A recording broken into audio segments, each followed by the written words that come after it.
Hello and welcome to episode number 38 of No Whining. I hope you are doing magnificent, and we are going to kick this episode off with this. Wow, this is a long name on this bad boy. Okay, this is a 2023 Azienda Santa Barbara Stefano Antonucci Lavagli Verdicchio de Castelli di Jesse Classico DOC. Okay, Italy, settle down. Anyway, it's a $20 bottle of wine.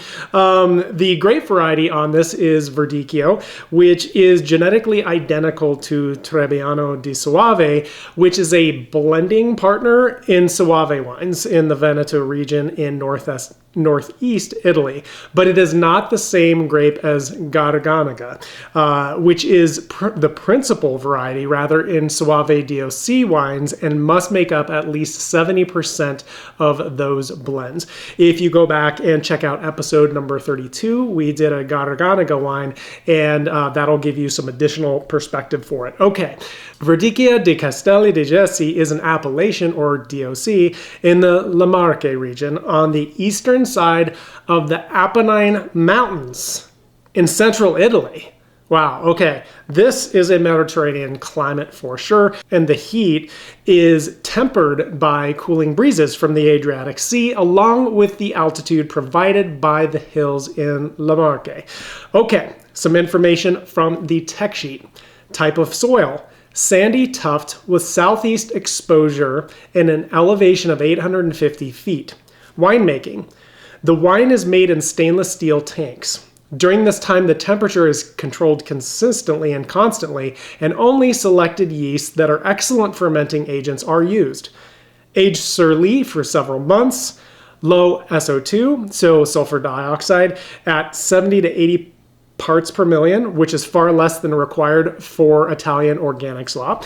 Vegan: all fining and filtration is done with mineral and vegetable-based products. All right, that's versus like the gelatin and egg whites and casein, those type of things that are used for fining in basically, well, ubiquitously almost across the wine world, except in these type of instances. It goes on to say bentonite clay is used for fining, and a powdered green pea product is used for filtration. Alrighty, well, it seems like there's a lot to this wine. We're about to find out. Let's do this. All right, this wine is clear, looks to be a medium gold in color, and I'll say medium viscosity on the sides of the glass. There might have been, just as I was kind of looking at it here, a slight amount of effervescence, so pétillance, but we will check that when we get to the palate. Okay, on to the schnoz. All right, this wine is clean.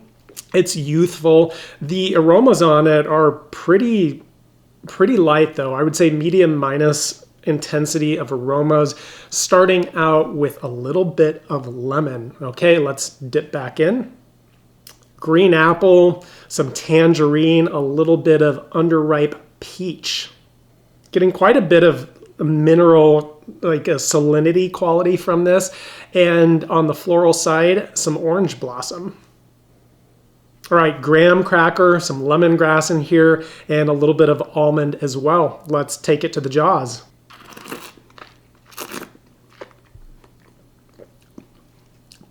Dry, light-bodied, medium alcohol, high acid on this bad boy. And yeah, there is a little bit of that effervescence we talked about earlier. I'm going to confirm that on the palate. This only has medium intensity flavors, which matches what we found on the nose.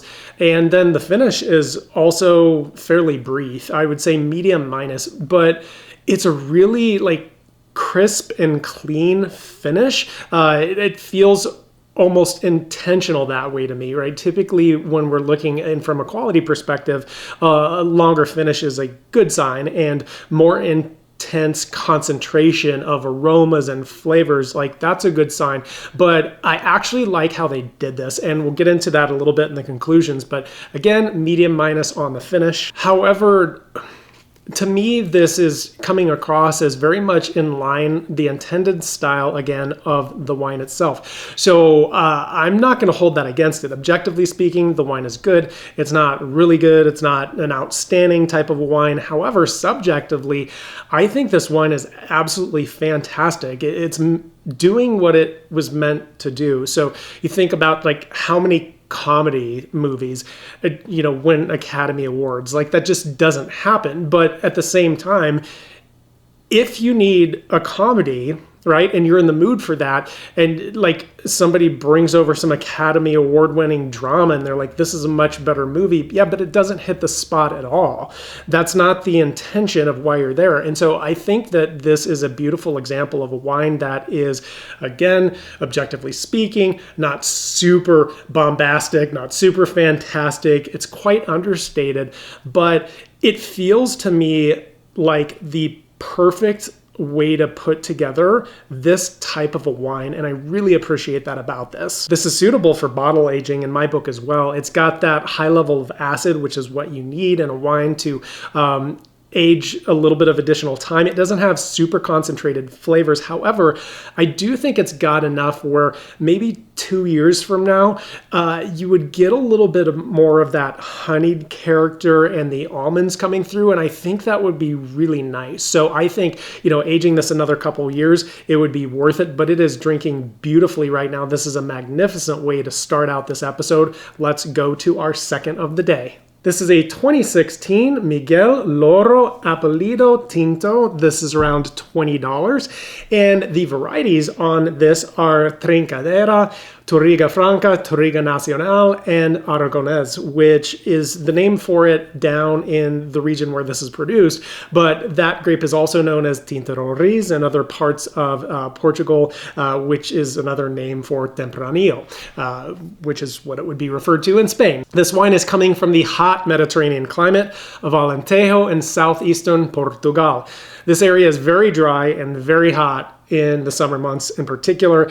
This is an IGP wine, or Vino Regional, which is one step below the highest kind of DOC classification, but it's one step above the Vino or table wines. Now, Portugal is one of those really rare countries where you can still find some terrific, high quality wines at incredibly reasonable prices. Here's some information from the tech sheet. It says, vineyards planted in schistous and silt loam soil near the city of Extremos in Alentejo.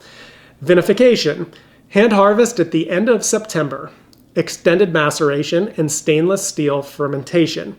Bottled 10 months after harvest to keep its youth. All right, so it sounds like they were looking to preserve a lot of the fruit flavors in this. So we're going to find out how it presents. Let's do this. This wine is fairly clear.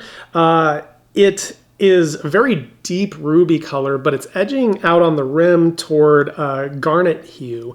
So again, showing some age. This is a 2016. We would expect to see a little bit of that. And medium viscosity on the sides of the glass, light staining of the tears. Let's take it to the schnoz. This wine is clean. It's definitely developing, got pronounced aromas on it for sure. So in contrast to the last wine we had, pronounced aromas here, starting out pretty prominently with black currant. Blackberry jam, baked black cherry, so really deep, like overripe black fruit is coming through pretty strong. Juicy black plum, it's yummy. And then it's got a little bit of prune in here, so again, fruit development. Getting some iris, a little bit of lavender too, and then graphite, right? Like that pencil lead, pencil shaving type of aroma. Got a little bit of tea leaf, and then hints of leather and truffle. Okay, this is awesome on the nose. Let's see what the jaws have to say.